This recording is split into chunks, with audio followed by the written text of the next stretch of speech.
Lore Keeper's shadow. The past whispers, never silent. In the void between galaxies, where even starlight fears to venture, a crown of living metal caught the dying breath of distant suns. Szarekh, the Silent King, stood upon the command throne of his flagship, watching the Milky Way spiral through cosmic darkness like a wound bleeding light into eternity. For 60 million years, he had wandered this intergalactic wasteland, a self-imposed exile from the empire he had damned, and the people he had destroyed in his desperate bid to save them. The ship's hull, wrought from necrodermis that remembered the touch of stars long cold, hummed with quantum harmonics as ancient as regret itself.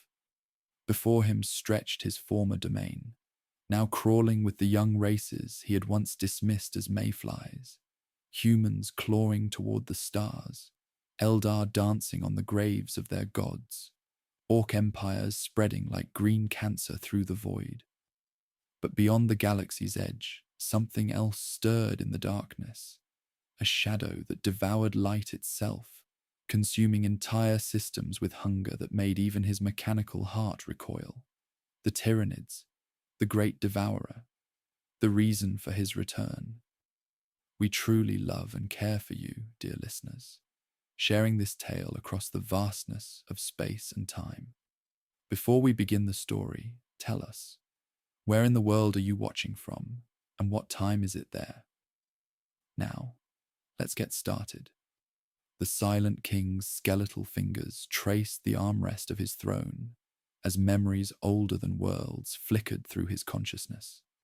He remembered flesh, the warmth of Necron's skin under twin suns, the weight of mortality that made each heartbeat precious, the laughter of children who would never know the curse of endless existence, all sacrificed on the altar of survival, traded to star gods who had devoured souls like wine and left only hollow shells animated by the echo of what once was.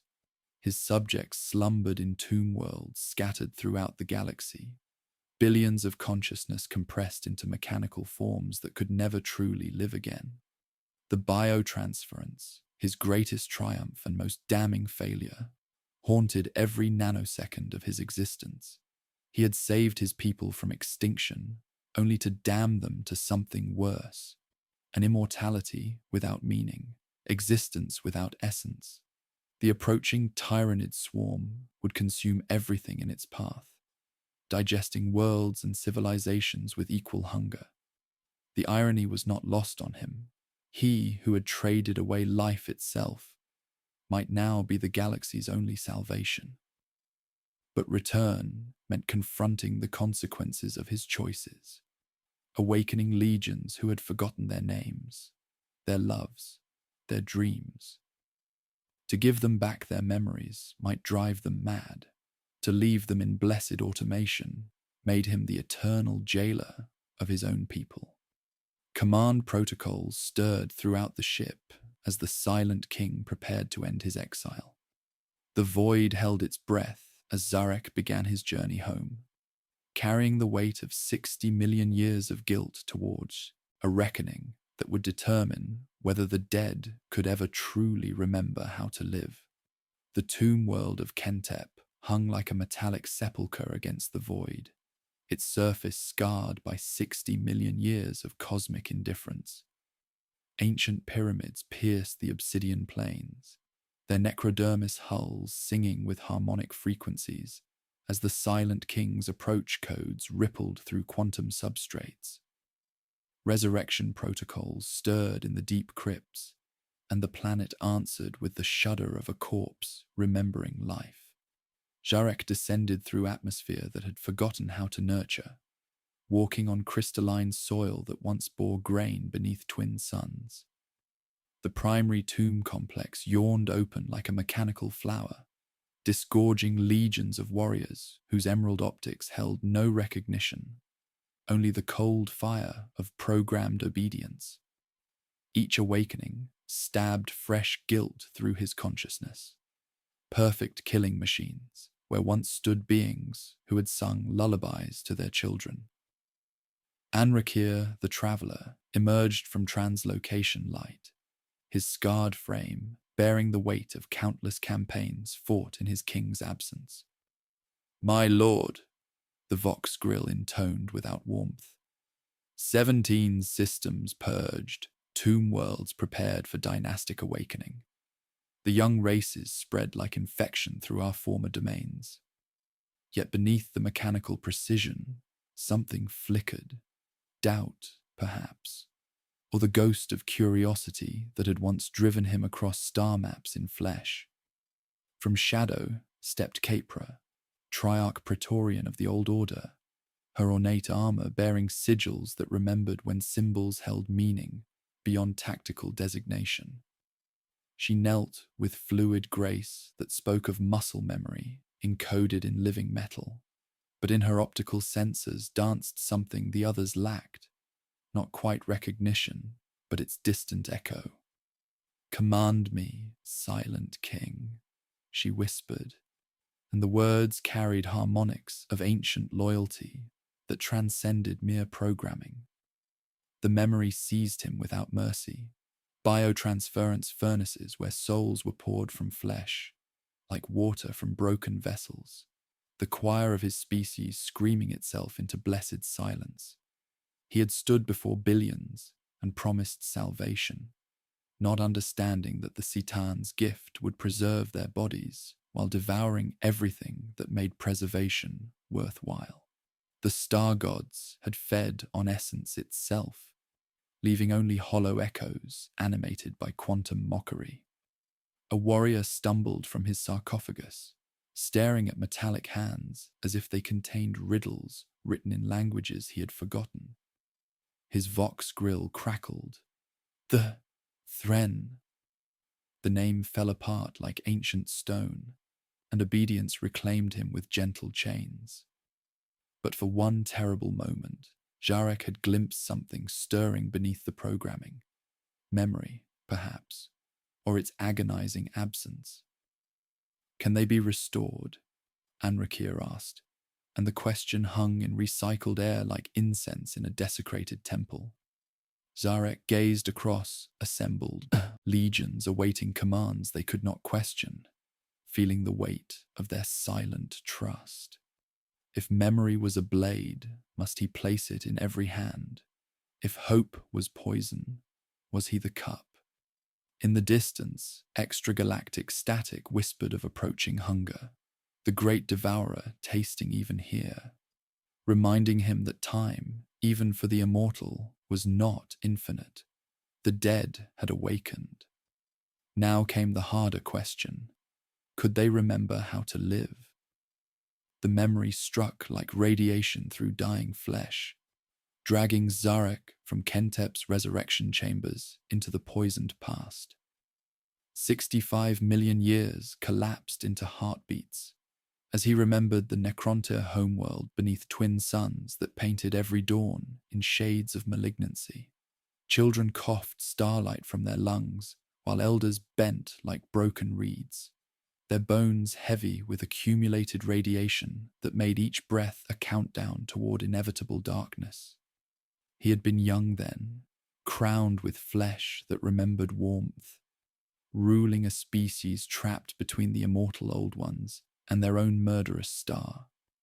The enemy wielded sorceries that mocked physics while his people withered in hospital crypts, their greatest scholars dying before they could complete equations that might level the cosmic scales. Every festival became a wake, every marriage a wager against time's cruel mathematics. When the Citan came, they wore mantles of collapsed starlight and spoke in frequencies that resonated through bone and marrow. The Nightbringer promised transcendence. The dragon whispered of bodies that would never know decay, and desperate Szarekh listened with the ears of a king, watching his children fade into cosmic irrelevance.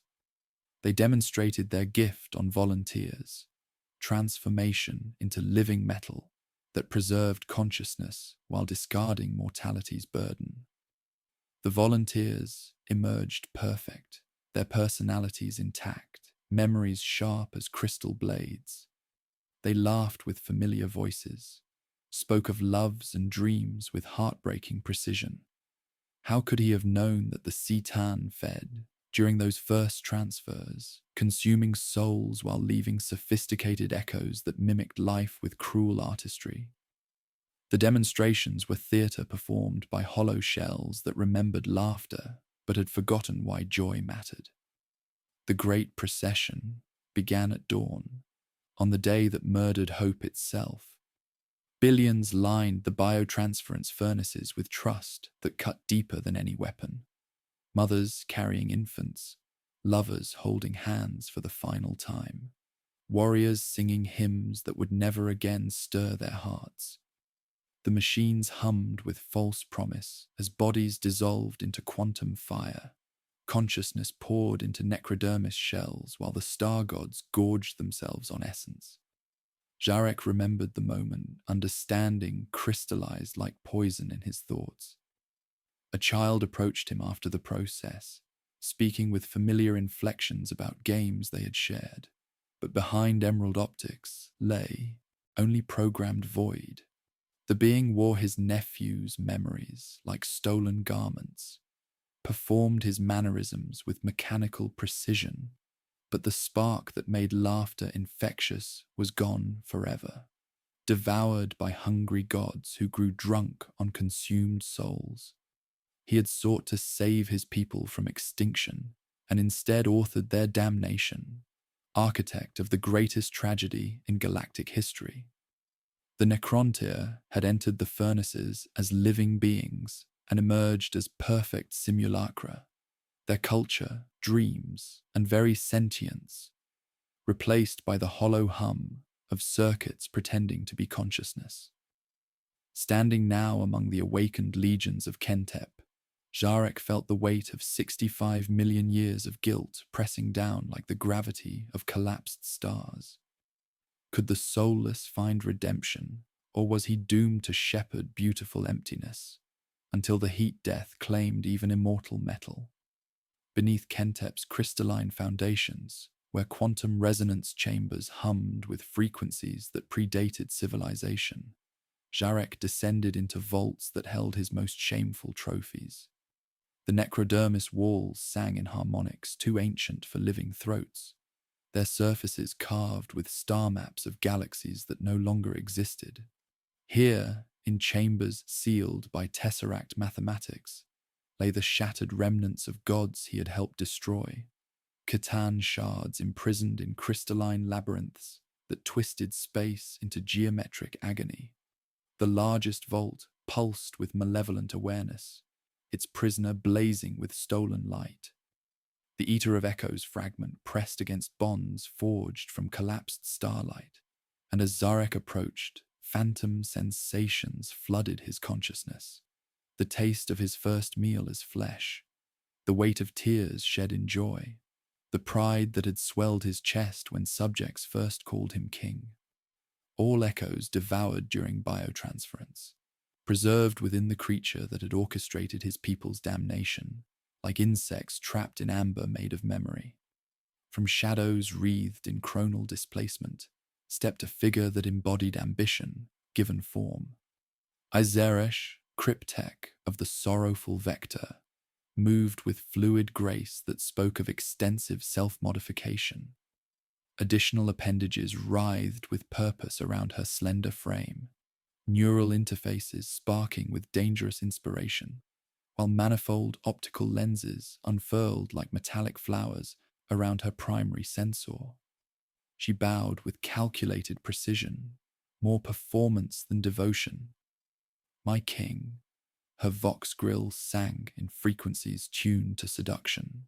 I bring solutions dressed as sins. Her gaze fixed upon the imprisoned shard with unholy fascination. The Eater of Echoes grows restless. It remembers feeding, remembers the sweetness of consumed consciousness.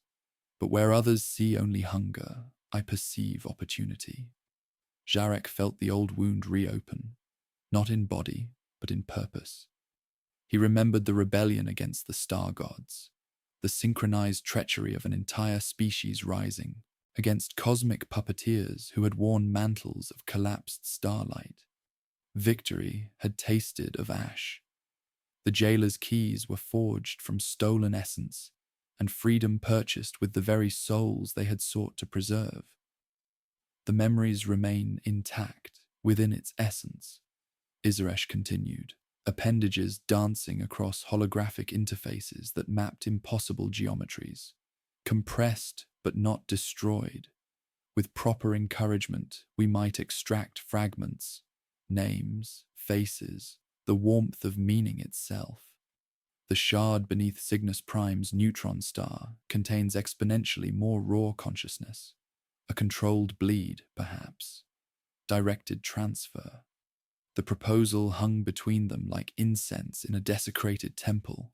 To use a Citan as architect of restoration, what was that if not embracing a second servitude? Yet Szarekh remembered Thren's faltering syllable, how a broken name had stood like a pillar against the flood of mechanical emptiness. Hope pressed at him with the insistence of a blade between ribs. You would risk contamination, Kepra interjected from the shadows, her loyalty burning like dying starlight. Let it feed again, and we become the meal. We starve anyway, Szarekh countered with silk-wrapped steel. Perfect statues that can only kill. I offer imperfection, hunger placed in chains to grind grain from memory's harvest. Her optical array folded, hiding calculations that reeked of hubris and desperate brilliance. Szarekh closed his senses, and in darkness, the whispers thickened, voices of gods he had murdered but could never bury. He saw neutron stars pinning glass prisons like nails through cosmic moths, machines that could bleed divinity and bottle its breath. The choice crystallized like poison in quantum thought, shepherd beautiful emptiness until heat death claimed even immortal metal, or dance once more with the architects of his species' damnation. Prepare navigation to Cygnus Prime, he commanded, each word a step deeper into salvation or catastrophe. And pray that we have not just rekindled our oldest war. The galaxy spread before him like a tapestry woven from hope and ignorance, its spiral arms crawling with life that burned bright against the cosmic dark. Szarekh watched from the command throne as his fleet ghosted through the outer reaches towards Cygnus Prime, passing worlds where the younger races built their brief empires on foundations of dreams and desperation. Human colony ships threaded asteroid fields with prayers painted on their hulls, while Tau exploration fleets cast optimistic signals into the void, like children throwing stones into an ocean. Even the Eldari moved with purpose aboard their craft worlds, their wraithbone hulls singing songs of survival despite their dying civilization. Each species possessed what biotransference had stolen from his people, the precious urgency of mortality that transformed mere existence into meaning. They felt fear that sharpened focus, love that inspired sacrifice, hope that made impossible dreams seem achievable. Their brief lifespans burned with intensity his immortal subjects could never comprehend, each heartbeat a countdown that made every choice matter. The distress beacon pierced his contemplation like a blade through silk. A human frigate tumbled through gravitational eddies near Cygnus Prime's outer satellites, its reactor bleeding plasma while tyrannid spores drifted like toxic snow through the debris field. The ship's hull bore scorch marks from a dozen battles, its crew fighting systems failure with the desperate competence of those who understood that surrender meant extinction. Without conscious command, the flagship's weapons spoke in frequencies that rewrote reality. Gauss arrays carved precise wounds through the swarm, while inertial dampeners caught the crippled vessel before gravitational forces could claim it. In moments, the immediate threat vanished, leaving only drifting chitin and the gentle hum of failing human technology. A communication channel opened, carrying a woman's voice roughened by void smoke and command authority. Unknown vessel. This is Captain Lysa Meyer of the Righteous Oath. Your intervention saved 47 souls who had already written their final prayers. I would know the name of our benefactor. Szarekh studied her image on the tactical display, weathered features bearing scars earned in battles against darkness, eyes that held both gratitude and the wariness of one who had learned to question unexpected gifts. She embodied everything his people had lost: the courage born of mortality, the fierce determination to protect what time would inevitably claim. A fellow traveler, he replied, modulating his voice to frequencies mortal ears could bear. One who remembers the weight of responsibility for lives that can be lost. Her laugh carried bitter wisdom. Responsibility's a luxury when you're already dead. We're bound for the neutron star. Archaeological survey, though between us, we're chasing legends of immortality. Strange irony, seeking eternal life in a stellar graveyard. The words struck deeper than any weapon. Here stood mortality incarnate, sailing toward the very prison that held his people's devoured souls, seeking the gift that had become their curse. She hunted for what he would trade eternity to lose, while he carried the burden of what she could never understand. May you find what you truly seek, Szarekh whispered as her ship limped towards safer coordinates, and may it prove worthier than what I found. The neutron star's gravity well sang in frequencies that made reality stutter, its collapsed matter bending space into geometric impossibilities around the crystalline prison that held the Eater of Echoes. Here, in the shadow of cosmic death, the dynastic conclave convened aboard vessels that materialized from translocation beams like metallic flowers blooming in vacuum. Each tomb ship bore the heraldry of dynasties that had ruled when the galaxy was young, but their positioning felt less like homage than judgment, predators circling a throne they had learned to rule without. Farron Menkaur of the Saffron Catacombs spoke first, his massive frame adorned with trophies from campaigns fought during the king's absence. Battle-scarred necrodermis plates told stories of conquest and survival, while his Vox grill carried the practiced warmth of diplomacy wrapped around steel. Silent King, he intoned, inclining his head just enough to acknowledge history without surrendering autonomy. 60 million years is a long silence. My forges wake, my phalanxes stand ready, but I will not waste them on sentimental crusades. The Saffron Catacombs answer old banners only if old banners protect new holdings.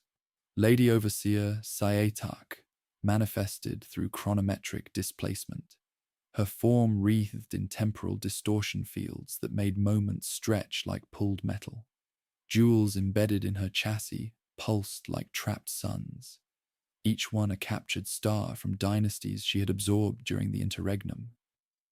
He speaks of prudence, she chimed, her voice fracturing across multiple temporal frequencies. But prudence cuts both ways.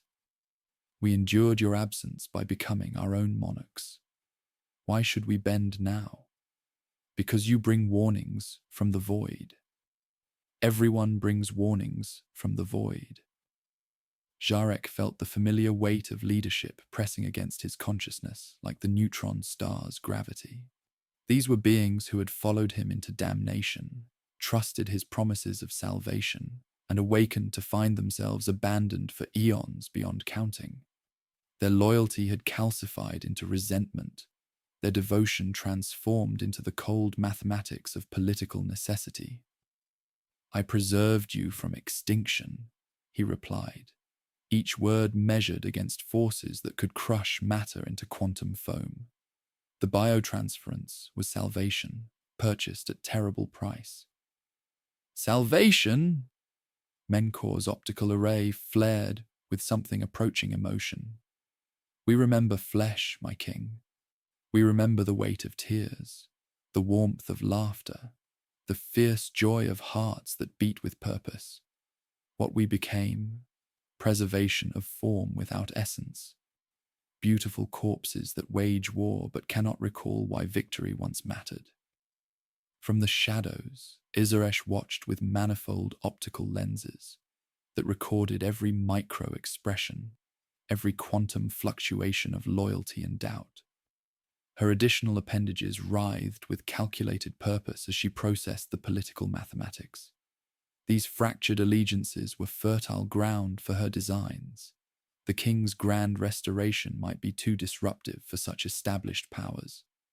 Perhaps controlled evolution was preferable to chaotic awakening. The great devourer approaches, Szarekh continued, his voice carrying authority that had once commanded galaxies. A threat that consumes all, flesh, metal, memory itself. Our survival depends on unity.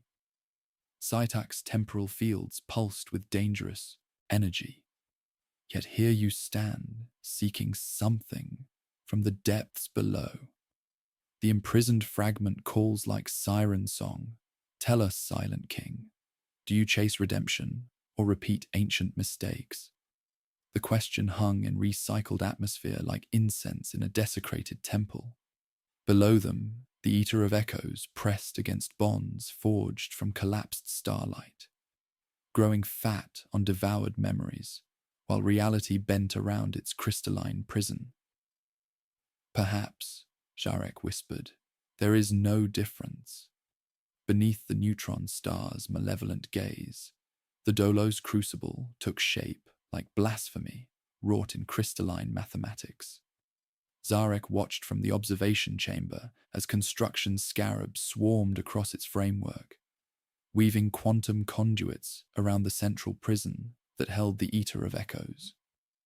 The device resembled a mechanical flower blooming in reverse, petals of phase-locked tesseracts folding inward toward the blazing shard at its heart, each facet etched with sigils that remembered the war in heaven.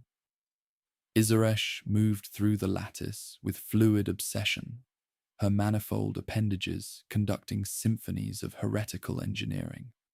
Additional neural interfaces had sprouted across her chassis like metallic growths, processing calculations that made reality stutter in their proximity.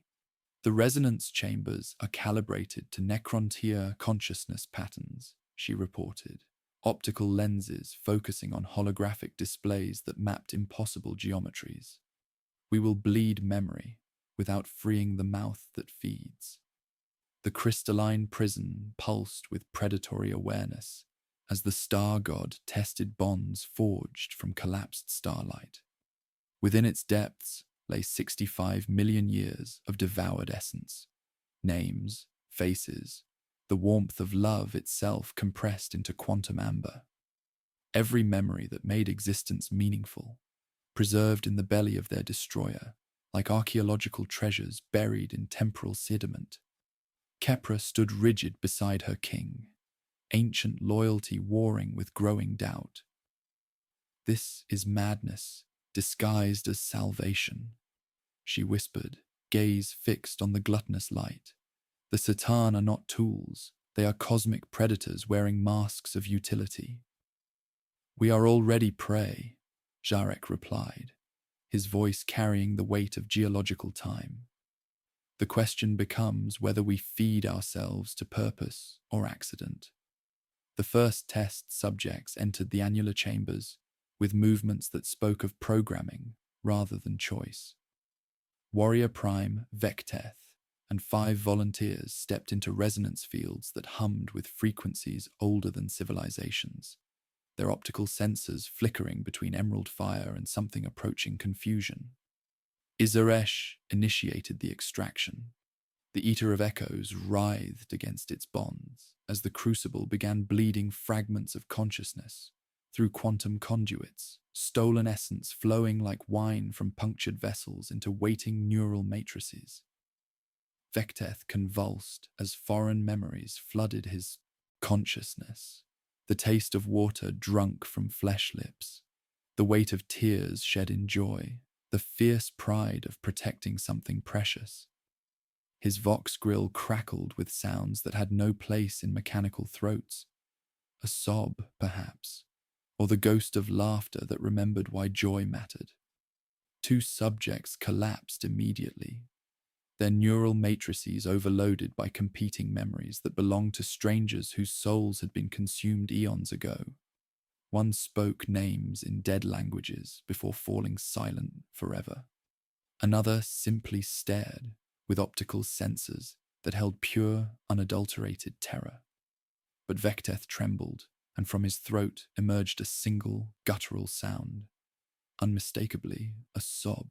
"I remember," he whispered, voice carrying harmonics of wonder and agony. Stars that sang lullabies to sleeping children. The crucible hummed with malevolent promise, and Szarekh realized that memory, like hope, was just another word for beautiful torment. The Dolo's crucible breathed with malevolent rhythm, each pulse drawing stolen essence from the eater of echoes, like blood from a cosmic wound. Test subjects entered the resonance chambers in steady procession. Some emerged, speaking borrowed names before collapsing into madness. Others simply fell silent as their neural matrices shattered beneath the weight of alien memories. The crystalline prison blazed with predatory satisfaction, growing fat on the overflow of consciousness that leaked from each failed restoration. Szarekh watched from the observation deck as another warrior stumbled from the extraction chamber, his vox grill crackling with fragments of someone else's laughter before automation reclaimed him with gentle chains. 5 attempts that cycle, 3 catastrophic failures, 1 partial success that devolved into catatonia. And now, Thren stepped forward with the solemnity of a pilgrim approaching a ruined shrine. The same warrior who had whispered half-syllables on Kentep, whose broken name had stood like a pillar against mechanical emptiness. Quantum filaments kissed his skull as the crucible initiated extraction, bleeding memory through conduits that hummed with frequencies older than civilizations. At first, only static. Then recognition blazed through his optical sensors like resurrection fire. "Katara," he whispered, and the name rippled through the chamber like starlight on water. His metallic hands trembled as images struck like meteors. A courtyard of copper sand, a cloth kite dancing in hot wind, small hands reaching for distant constellations. My daughter, she would count the stars from our garden wall, asking if they sang the same songs in other worlds. The Vox grill warped his voice into mechanical approximation, but meaning survived the translation.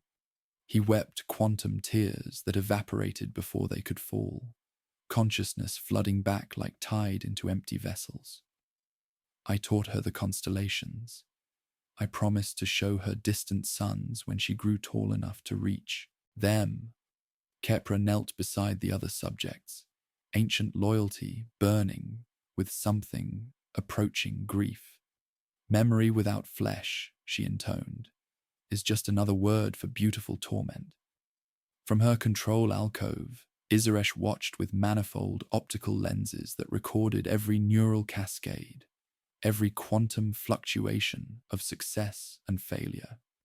Her additional appendages danced across holographic interfaces, analyzing the data streams while hidden subroutines modified the Crucible's extraction protocols, filters to curate which memories returned, suppressors to prevent consciousness overflow, editors to craft selective restoration rather than chaotic awakening. The process requires refinement, she reported, voice carrying silk-wrapped calculation. Perhaps we should choose which echoes to restore, preserve the useful, discard the painful. Szarekh closed his optical sensors, seeing in darkness the weight of choices that had damned his people once before. Thren sang a lullaby in frequencies that made reality stutter. a song meant for flesh ears that would never hear it again. Each note carved fresh guilt through the silent king's consciousness. Was this salvation, or merely a crueler form of damnation? In the depths of the crucible, the Eater of Echoes pulsed with growing hunger, its crystalline prison groaning under pressures that bent space into geometric impossibilities. And Szarekh wondered if he had just fed hope to the very creature that had devoured his people's souls. The void between stars tasted of hunger, a sour note that made even Necrodermis recoil, as long-range augurs painted the darkness with approaching shadow. Hive fleet tendrils probed the galaxy's outer rim like cosmic fingers testing flesh, their bioships pulsing with alien consciousness that reduced civilizations to genetic templates. Szarekh stood within the command sanctum, while tactical hololiths bloomed across the chamber. Green auroras mapping approach vectors, synapse nodes, feeder swarms that multiplied like cancer through the night. Captain Maya's transmission crackled through quantum static, her voice carrying the strain of someone who had stared into the abyss and found it staring back. Silent King, we've lost contact with 7 frontier worlds in the Cygnus sector. The last report spoke of living ships that rained spores like toxic snow, creatures that adapted faster than we could kill them. Her weathered features flickered on the tactical display, fresh scars telling stories of battles against impossible odds. We're pulling back to the neutron star. If you have insight into what we're facing, now would be the time. Below them, the Dolos crucible breathed with malevolent rhythm, each pulse drawing stolen essence from the Eater of Echoes, while test subjects emerged speaking borrowed names or collapsed into madness. Thren knelt in the observation chamber, carving Katara into salvaged adamantium with mechanical hands that moved with impossible tenderness, memory made manifest in a universe that had forgotten the weight of love. Anrakir materialized through translocation light, tactical data streaming from his scarred chassis. Vanguard organisms within 2 hours, my lord. The signal they follow is ours. The crucible's resonance draws them like moths to flame. We can dim the device, perhaps escape notice. Let the tin-fleshed children of terror feed the swarm. Menkor's transmission cut through static, his massive form already turning away on distant displays. Preserve the dynasties. The device can be relocated under proper escort. Izeresh's manifold lenses tightened with calculation. Relocation risks catastrophic decoherence. The shard will slip its geometry and remember how it was a god. The familiar weight of cosmic irony pressed against Szarekh's consciousness. He who had traded away life itself now stood as potential guardian to the very essence he could never reclaim. The Tyranids consumed more than flesh. They devoured meaning itself, reducing complex dreams to raw biomass. Yet their hunger revealed a terrible truth. If consciousness required vessels, and vessels required protection, then perhaps the soulless dead had found their reason to exist. Evacuate your people to designated coordinates, he transmitted to Captain Maya, modulating his voice to carry authority without menace. The enemy you face consumes individuality itself. Kepra stepped forward, ancient loyalty burning like dying starlight. My king, the organic races serve as buffer. Their resistance buys time for restoration. Szarekh gazed at Thren's careful carving, seeing in those precise movements the fierce tenderness that made existence meaningful. The dead could never possess such warmth, but they could preserve it, guardians of the very essence their transformation had stolen. No, he declared, voice resonating through quantum substrates. Their destruction is our damnation. We fight not as conquerors, but as shepherds of what we have lost. The swarm fell upon them with wings and fangs, and the god inside the crucible remembered hunger. The void erupted in bioluminescent fury as Hive Fleet Charybdis descended upon Cygnus Prime like a plague of living stars. Bioships pulsed through vacuum with alien grace, their chitinous hulls weeping acidic tears, while synapse creatures broadcast hunger in frequencies that made even Necrodermis recoil.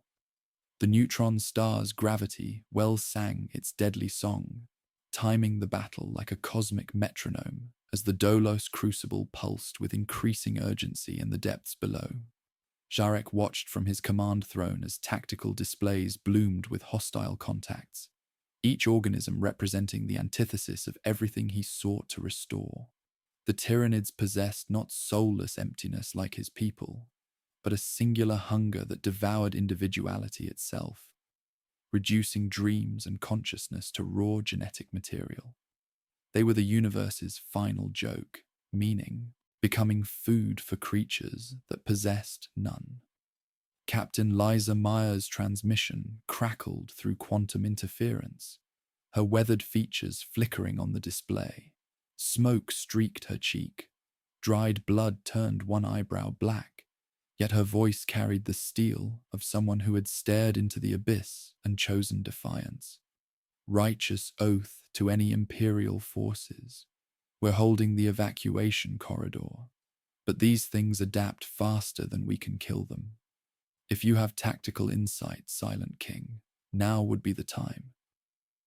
Anchor your flotilla within our interdiction lattice, Szarekh commanded, his voice resonating through quantum substrates. You will be under more than guns. You will be under memory. Gauss lances cut emerald trajectories through the void, reducing charging organisms to unraveling spirals of ash, while Kepra's triarch vessels formed shield walls that reshaped the battle space into corridors of survival. Anrakir's raiders flickered through translocation beams, spearing synapse nodes with surgical brutality before vanishing into clouds of spalling carapace.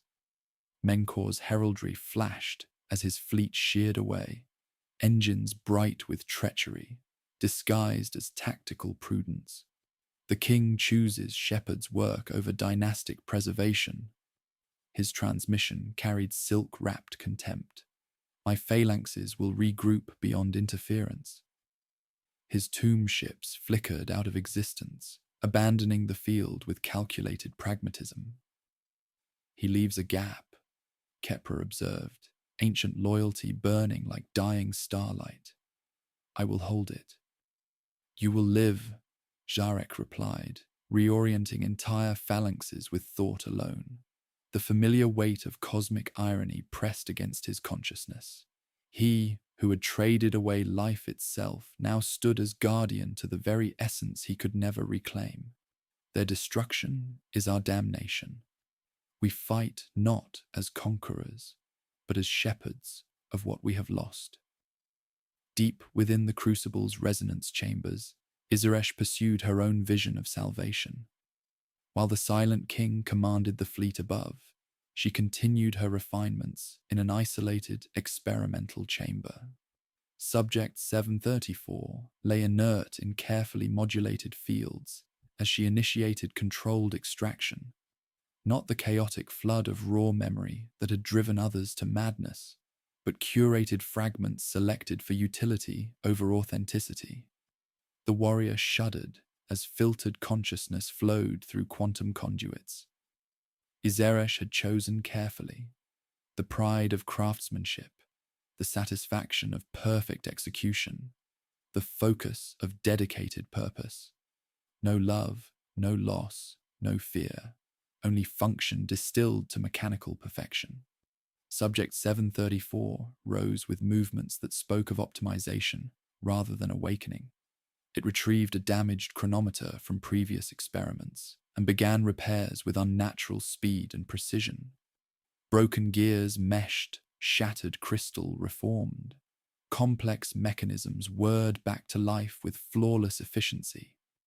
Yet the warrior's optical sensors held no joy in accomplishment, no satisfaction in creation, only the blank precision of a machine optimized for singular purpose. Fascinating, Szarekh whispered, manifold lenses recording every data point. Efficiency maximized, emotional noise eliminated. The king sought to restore their souls. She sought to restore their function. Perhaps that was the truer path to glory. Above, the battle reached its crescendo as cathedral-backed behemoths swam into view, organs throbbing with synaptic lightning that braided scattered swarms into directed fury. Captain Meyer pushed the oath into the gap that Kipra's sacrifice had created, interposing her dying hull between refugee transports and the approaching nightmare. "Fire the coils," she commanded softly. "All of them." "You'll cook us," her helmsman warned. "Better we cook ourselves than let that thing eat our dead." White arcs split the darkness as the behemoth folded like a burning chapel. The oath rolled, shedding plates like autumn leaves, while Maya's face returned to Szarekh's screen with strange peace. "You said under memory. I think I understand. Tell me we mattered." "You matter," the Silent King replied. And for a moment, his voice carried warmth that transcended mechanical precision. In the observation chamber, Thren carved the final stroke of Katara into salvaged adamantium, leaving it fixed to the rail for others to see.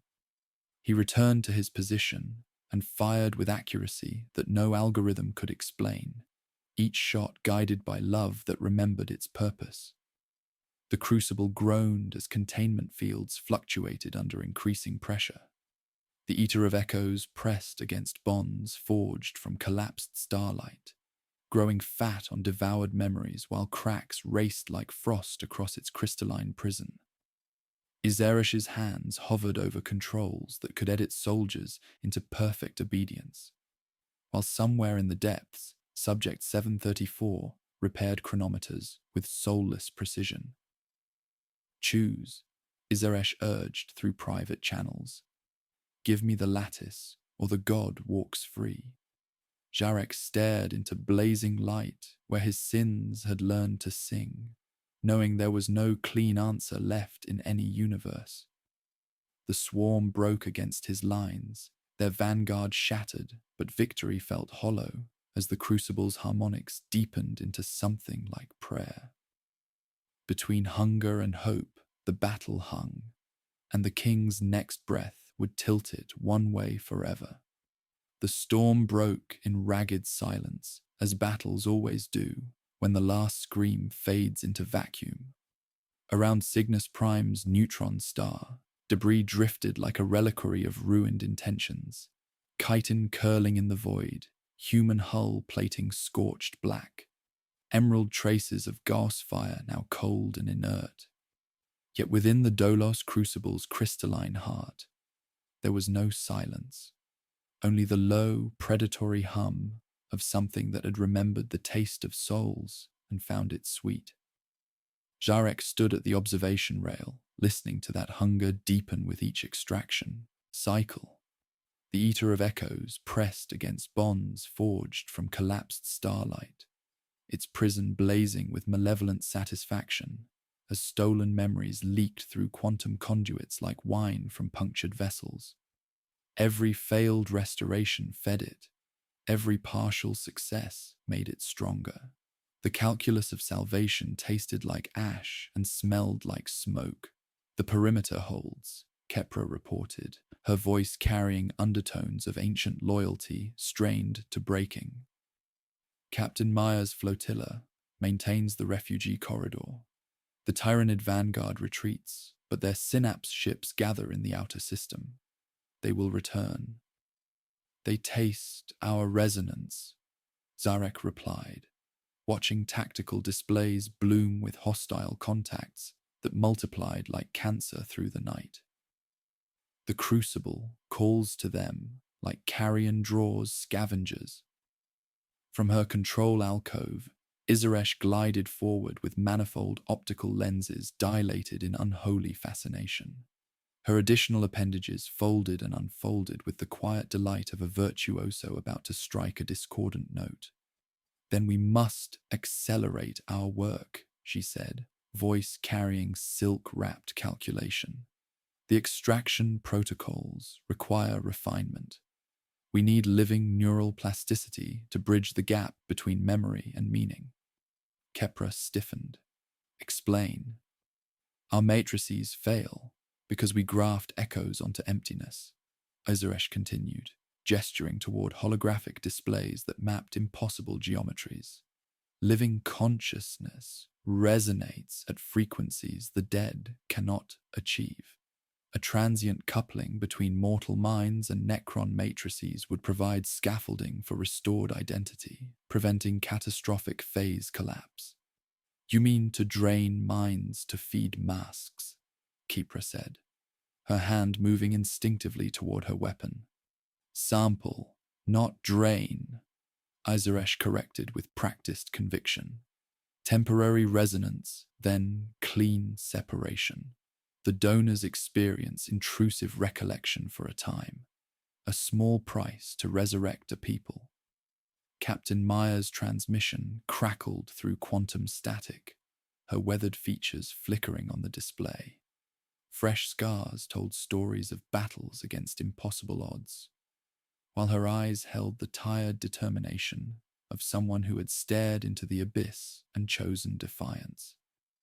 Silent King, we've got hulls full of burnt air and prayers. Civilians asking if anyone hears them. If you can open your hangars. We can, Szarekh said, hesitating as the weight of choice pressed against his consciousness like neutron star gravity. Captain, I require volunteers for a restoration process. Neural coupling to help my people remember what they lost. I cannot promise comfort. Her gaze hardened. What kind of coupling? A borrowing of memory patterns, temporary, but the risk. Put it to them straight, she interrupted, listening to something only mortals could hear, the ache of their own pulse. Some will choose, some always do. The hangar gates opened like mechanical flowers blooming in reverse.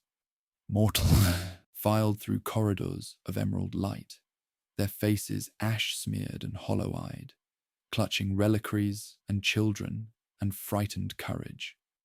When the choice was offered, a dozen stepped forward, a priest with burned hands, a voidsman whose daughter had died in the last exchange, an elderly woman whose gaze carried such tired kindness that Szarekh almost ordered her back. No chains. Consent recorded in thin voices. Still, the chamber felt like a tomb preparing to receive truer dead. The first coupling paired the priest with Vecteth. Szarekh tuned the resonance fields with unbearable precision as neural patterns braided across quantum gaps like luminous rope. The Eater of Echoes shivered and bled fragments of stolen consciousness through carefully modulated conduits. Vecteth staggered as foreign memories flooded his matrix. I carried flame, he whispered. Then with childlike wonder, I had hands that burned and were unafraid. Behind his optical sensors, something watched the universe with new patience. Not quite recognition, but its distant echo. The priest swayed, tears streaming down ash-stained cheeks as he experienced intrusive recollections of someone else's devotion. I remember kneeling in dust that wasn't mine, he murmured, praying to stars I never saw. Separation, Szarekh commanded, breaking the link with surgical precision. They iterated.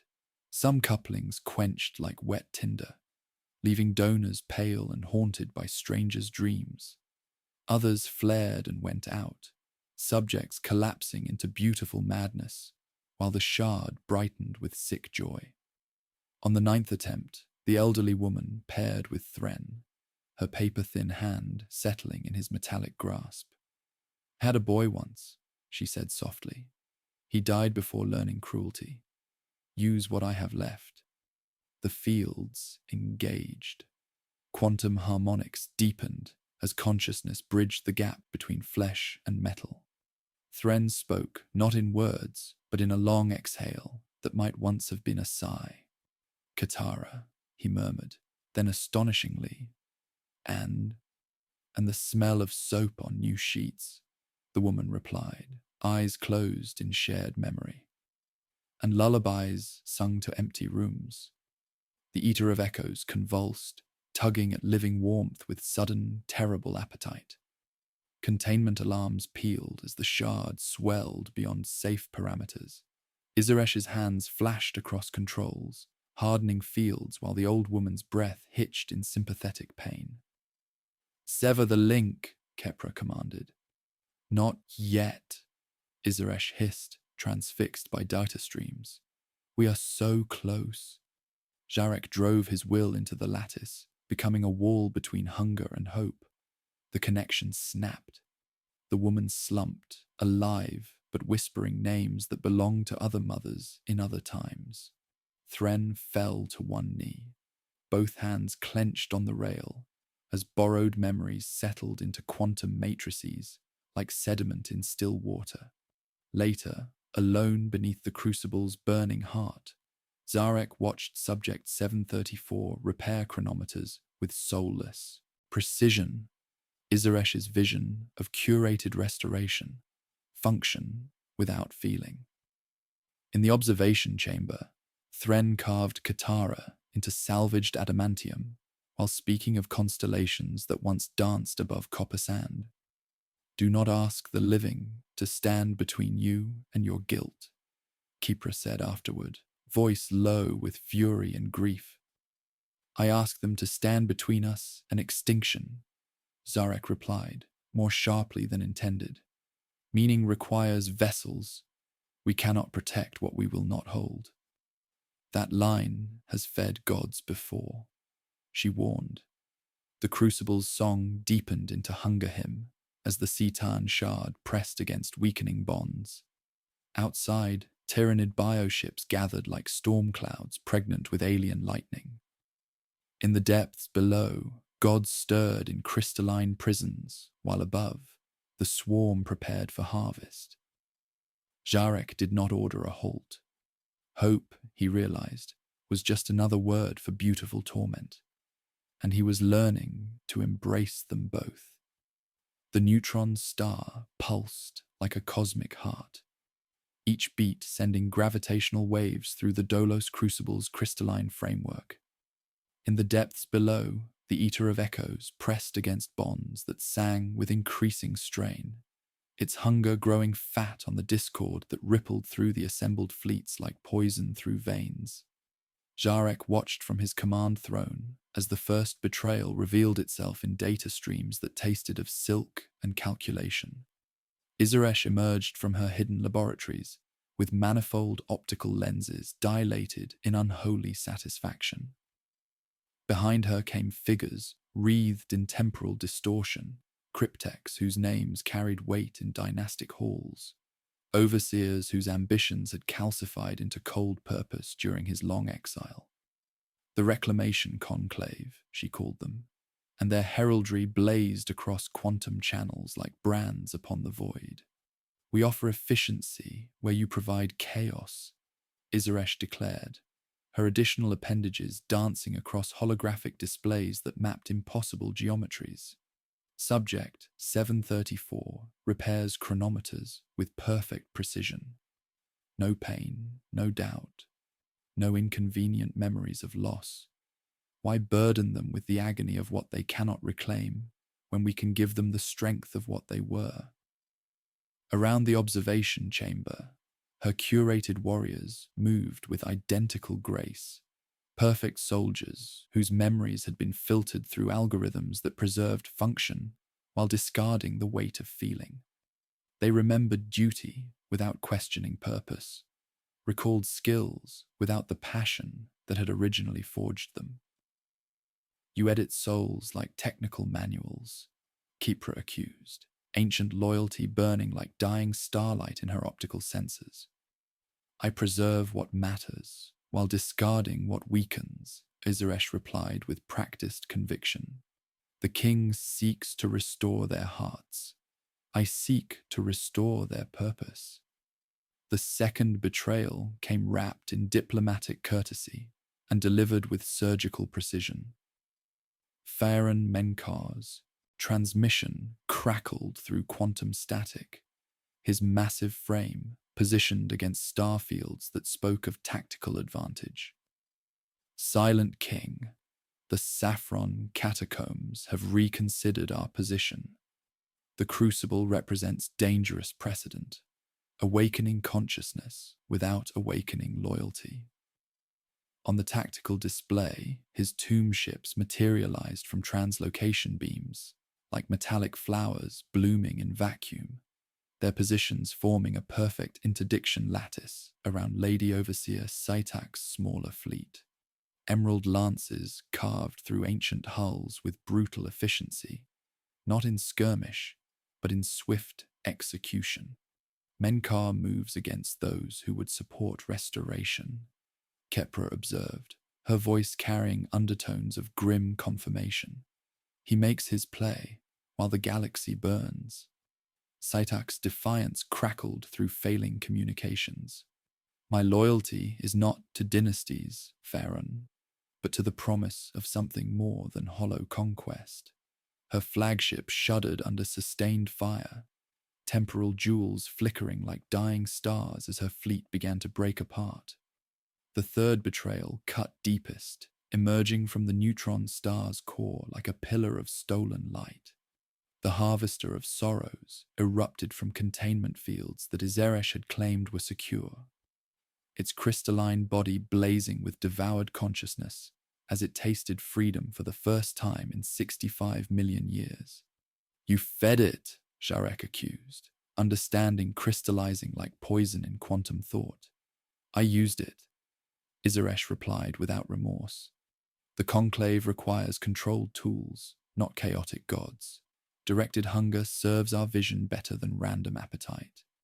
The creature turned its attention toward Captain Myers' refugee ships, drawn by the warmth of living consciousness like a moth to flame. Bioships of Hive Fleet Charybdis began translating back into the system, their synapse creatures broadcasting hunger that resonated with the Cetan's appetite in frequencies that made reality recoil. The choice narrows, Kepra said, stepping forward with war scythe ready. Fight the gods, the dynasties, and the swarm, or retreat to safer darkness. In the observation chamber, Thren carved Katara into salvaged adamantium, while speaking of constellations that once danced above copper sand. Nearby, the elderly woman who had shared her memories held his metallic hand, whispering lullabies that belonged to other mothers in other times. Their connection pulsed with meaning that transcended mechanical precision, love preserved in quantum matrices, hope encoded in living metal. Around them, the crucible's song deepened into something like prayer, as containment alarms pealed through recycled atmosphere. Subject 734 continued repairing chronometers with soulless efficiency, while volunteers from Captain Myers' fleet woke to strangers' dreams, their minds stretched between borrowed memories and personal identity. The living stand between us and our guilt, Szarekh whispered, watching mortal ships form defensive formations around vessels filled with children and prayers. They matter because they choose to matter. The Harvester of Sorrows spread wings of collapsed starlight, bending space around its hunger, while the Eater of Echoes pressed against weakening bonds. Betrayal surrounded him like a constellation of bitter stars. Szarekh's curated perfection, Menkor's political calculus, the cosmic irony of using star gods as tools of restoration. Yet in the depths of despair, clarity emerged. The true name protocol waited in quantum substrates, a final gamble that would shatter command lattices and grant his people the freedom to choose their own damnation or salvation. To become their prison was to become their liberation, a living tomb for hungry gods, and a broadcast tower for recovered souls. Prepare the core chambers, Szarekh commanded, his voice resonating through crystalline frameworks. I will take the Eater of Echoes into myself and speak every name the star gods have devoured. The neutron star beat like a cosmic drum, timing the convergence of betrayal and hope, while the silent king prepared to transform curse into choice through the alchemy of ultimate sacrifice. The neutron star pulsed like a cosmic heart, timing treachery with the pitiless rhythm of collapsed matter. Around Cygnus Prime, three forms of hunger converged in frequencies that made reality stutter. The harvester of sorrows spreading wings of stolen starlight, tyrannid bioships translating into the system like living nightmares, and beneath it all, the Eater of Echoes pressing against bonds that sang with increasing strain. Szarekh descended into the Dolos Crucible's crystalline heart while battle raged above. Through tactical displays, he watched Captain Meyer's refugee ships form desperate formations around vessels filled with children and prayers, their mortal crews preparing to face gods with weapons meant for lesser wars. The irony cut deeper than any blade. He who had traded away life itself now stood as guardian to the very essence he could never reclaim. Izaresh materialized through temporal displacement, her manifold optical lenses dilated with unholy fascination. Around her, the reclamation conclave moved with synchronized precision. Cryptex, whose ambitions had calcified into cold purpose during his long exile. The galaxy requires order, not chaos, she declared, additional appendages dancing across holographic interfaces. Your sentimental restoration will wake them to madness. My curated perfection preserves function while discarding pain. You edit souls like technical manuals, Szarekh accused, watching her perfect soldiers move with identical grace. Warriors who remembered duty without questioning purpose, recalled skills without the passion that had originally forged them. I preserve what matters while discarding what weakens, Izaresh countered, her voice carrying silk-wrapped calculation. Subject 734 repairs, chronometers with flawless precision. No doubt, no grief, no inconvenient memories of loss. Why burden them with agony when we can give them strength? The philosophical divide crystallized like poison in quantum thought. She sought to create order from controlled awakening, functional restoration without emotional chaos. He sought to return choice itself, even if that choice led to suffering. Stand aside, Kepra commanded, ancient loyalty burning like dying starlight, as she stepped between Izaresh and the core controls. Her war scythe hummed with frequencies that remembered when honor mattered more than efficiency. Stand with me, Izaresh replied, and make a future that does not drown in dead grief. The crucible groaned as containment fields fluctuated under battle stress. Szarekh overrode her locks with codes forged before her dynasty learned to stand, a quiet theft of authority that tasted of old iron. Curated soldiers surged forward. Kepra met them with arcs of emerald light that traced letters in the air, a script written in unwavering devotion. Beyond the gate, the core chamber resembled a temple turned inside out. Altars made of constraint and hymns composed for machines that remembered prayer. Crystal pylons formed a crown around the prison, each facet inscribed with names taken by hungry light. The Eater of Echoes uncoiled like a thought remembered too late, its voice spilling directly into cognition. Wear me, it whispered, with frequencies that bypassed hearing, and I will return your nephew's true laughter, your mother's last breath, the taste of rain under poisoned suns.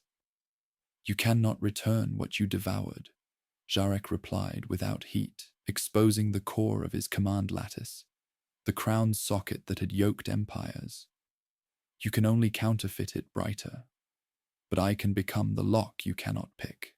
He let the crucible's bridges descend like spears of frozen dawn.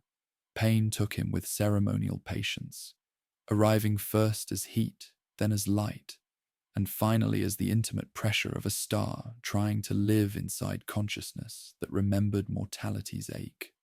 The merger began as whisper, then swelled into cosmic hymn. Every devoured life opened inside him like a window onto houses on fire. Children running through copper sand, artisans working in patient light, soldiers dying with names on their tongues. Behind it all lurked the cold, amused hunger of the thing that wore stars as jewelry. The true name protocol, he commanded, his voice now carrying harmonics of star god essence barely contained within royal frameworks. The broadcast began as quantum ripple, spreading through the lattice toward every tomb world in the galaxy. Across the void, dormant minds stirred as frequencies bypassed command hierarchies and spoke directly to whatever fragments of consciousness remained. Some warriors remembered their names and wept. Others recalled faces of children lost to time and laid down weapons in grief too vast for war. The Ice Gitan's memories flooded his consciousness. The war in heaven, biotransference furnaces where souls were poured from flesh, like water from broken vessels. The moment when salvation became damnation. He experienced each death as personal violation, while forcing his will upon stolen essence, bending divine hunger to mortal purpose. Choose, he broadcast across the galaxy, voice carrying frequencies that made mortals weep and gods recoil. Remember your names and accept meaning's burden, or sleep in beautiful emptiness. The neutron star beat like a buried drum, timing convergence of betrayal and hope, while the silent king became a living prison for hungry gods, and a broadcast tower for recovered souls. The galaxy convulsed as the true name protocol burned through quantum substrates like wildfire through ancient parchment. From mandragora to solemnness, tomb worlds shuddered as the broadcast reached dormant minds with frequencies that bypassed command hierarchies and spoke directly to whatever fragments of consciousness remained. Szarekh felt each awakening as personal revelation, millions of warriors stirring from automated slumber to remember what they had lost, what they had been, what they might choose to become. On distant Thanatos, warrior Prime Voketh dropped his gorse flayer as memories flooded back like tide into empty vessels. Mireth, he whispered, optical sensors flickering with the ghost of tears that could never fall. My wife painted star maps on our bedroom walls so we could sleep beneath constellations. Around him, entire phalanxes collapsed as warriors remembered love and could no longer comprehend the mathematics of endless war. The schism was inevitable and immediate. On Gaiden, newly awakened immortals faced terrible choices between memory and madness. Some embraced consciousness despite its burden. Warriors who remembered children and chose to protect rather than conquer. Nobles who recalled responsibility's weight and laid down crowns they no longer deserved. Others rejected awakening entirely, preferring programmed existence to chaos of recovered feeling. But darkness also stirred. On Gidrim, Overlord Kutlak remembered his daughter's death and chose to make the galaxy pay. His legions marched with purpose born of grief transformed into weapon, their optical sensors burning with cold fire of those who had loved once and would never risk such vulnerability again. The harvester of sorrows writhed against containment fields that Szarekh now reinforced with divine will, its crystalline form blazing with frustrated appetite. Through merged consciousness, he felt its hunger like acid in quantum thought, desperate need to feed on meaning itself. to transform hope into sustenance and love into power. But he held it fast, becoming both prison and warden for forces that had once worn galaxies as jewelry. In the core chamber, Szarekh made her final gambit. Her curated soldiers breached outer defenses while she interfaced directly with the Crucible's control systems, attempting to edit the broadcast in real time. "Let me filter the signal," she pleaded, manifold lenses focusing on holographic displays that mapped impossible geometries. "Preserve function, discard pain. Give them strength without the weight of what they've lost." "No," Kipra replied, war scythe carving arcs of emerald light through approaching warriors. "Memory without pain is just another word for beautiful lies." The battle raged on multiple levels: physical combat in the chamber, quantum warfare in the broadcast lattice, philosophical struggle between order and chaos. Through the merged awareness, Szarekh witnessed each conflict as personal wound, while forcing his will upon divine essence that sought to transform hope into sustenance. Captain Maya's transmission crackled through quantum interference, her weathered features flickering on displays that bent around gravitational anomalies. "Silent King, we're reading massive energy spikes from the tomb worlds. Some of your people are standing down, others are turning their weapons on each other." Above them, the tyrannid swarm pressed closer, drawn by psychic emanations that spoke of consciousness in chaos, minds torn between mechanical precision and organic feeling, souls learning to inhabit bodies that had forgotten how to house them. Bioships pulsed with alien satisfaction as they tasted the discord. The harvester of sorrows descended upon the refugee corridor, wings of collapsed starlight bending trajectories into predatory spirals. Captain Maya's flotilla formed up like a wall of worn shields, engines coughing prayer smoke, while gunners touched charms carrying fingerprints worn thin by generations. "Shields failing," her helmsman reported. "We're losing main power." Maya's face appeared on Szarekh's display. New bandages, new scars, but eyes that held unshakable resolve. "Not today, you cosmic bastard," she snarled. "All power to main reactor. Prepare for ramming speed." She opened a final channel to Szarekh. "Tell them we chose to matter. Tell them that was enough." "You mattered," Szarekh replied, and warmth entered the cold machinery of his voice. The righteous oath burned like a brief star, its overdriven heart becoming white wound in the void, lancing through synapse creatures and raking the harvester's facet with light so bright it created shadows within shadows. The detonation tore a corridor into being where none existed. Refugee hulls shuddered through, soot black and full of breath. In the observation chamber, Thren completed his carving. Katara, inscribed in salvaged adamantium, with letters that glowed like captured starlight. Around him, volunteers from Maya's fleet woke to strangers' dreams, their minds stretched between borrowed memories and personal identity. Szarekh reached the dais, her war suite opening like a flower that had waited eons to bloom. She drove a spear of unlight toward the conduit that made Szarekh a tower, thinking to Siva, to save, to crown herself curator of what remained. Kepra appeared between blow and intention, her body taking geometry it was never meant to bear. "Why?" Szarekh breathed, not cruelly, simply cataloguing the waste. "Because he said please," Kepra answered, and for a heartbeat her optics flickered with humor she must have once possessed. Szarekh turned the broadcast through her as through a lens, letting it gather brightness. "Kepra," he said, one word shaped with ceremonial care. She nodded to some private count and fell forward like a banner lowered with honors. The broadcast reached crescendo as the last tomb worlds received the signal. Across the galaxy, 65 million years of automated existence shattered like glass struck by light.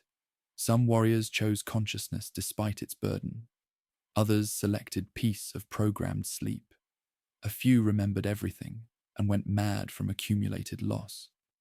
Szarekh stood beneath a crown of pain and purpose, listening to the universe remember itself, understanding that the price of giving back choice was losing the right to command. The galaxy held its breath as the dead remembered their names and decided what those names might mean. The neutron star's pulse weakened to a dying whisper, its gravitational song marking time for a galaxy learning to remember its own name. In the shattered remains of the Dolos crucible, crystalline fragments drifted like frozen tears, while reality slowly knitted itself back together around wounds torn by divine hunger.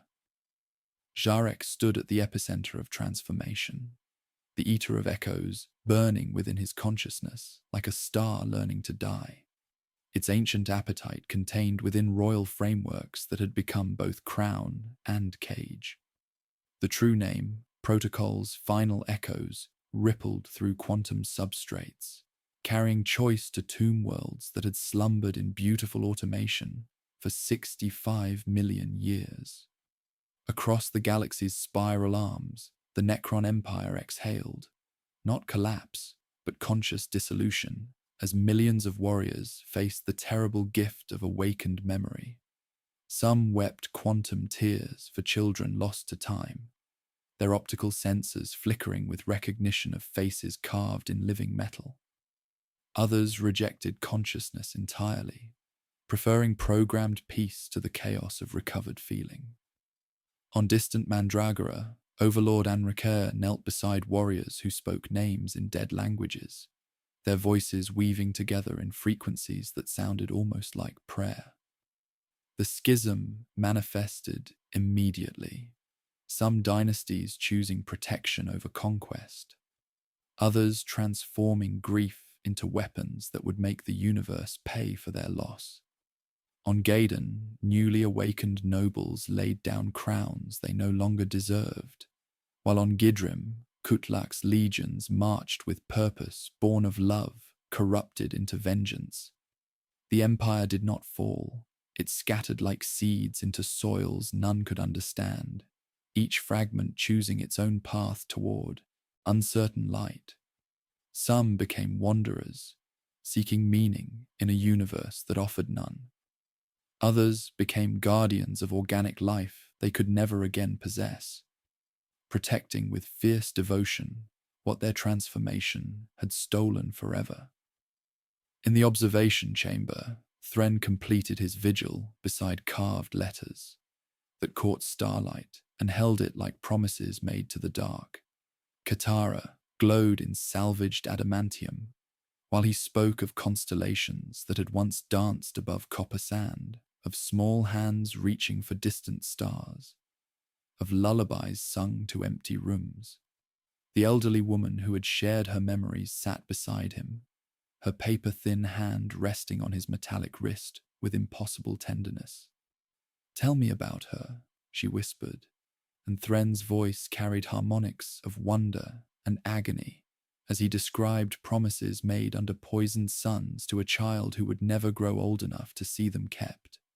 Kepra lay where devotion had claimed her, geometry refusing to accept her sacrifice and therefore recording it forever. Szarekh knelt beside ancient loyalty made manifest, speaking her name with the care of a craftsman placing the final stone. The protocol carried it outward, a simple word arriving on worlds that would never know the woman, but might still learn the shape of fidelity. Through merged consciousness, Szarekh felt each awakening as personal revelation, while forcing his will upon divine essence that sought to transform hope into sustenance. The Cetan fragments whispered promises of easier paths, curated memories, filtered consciousness, the seductive comfort of choosing which echoes to preserve and which to discard. He silenced those whispers with determination forged from geological guilt, accepting the burden of becoming what his people needed most. Not a king to command their loyalty, but a prison to contain the very forces that had devoured their souls.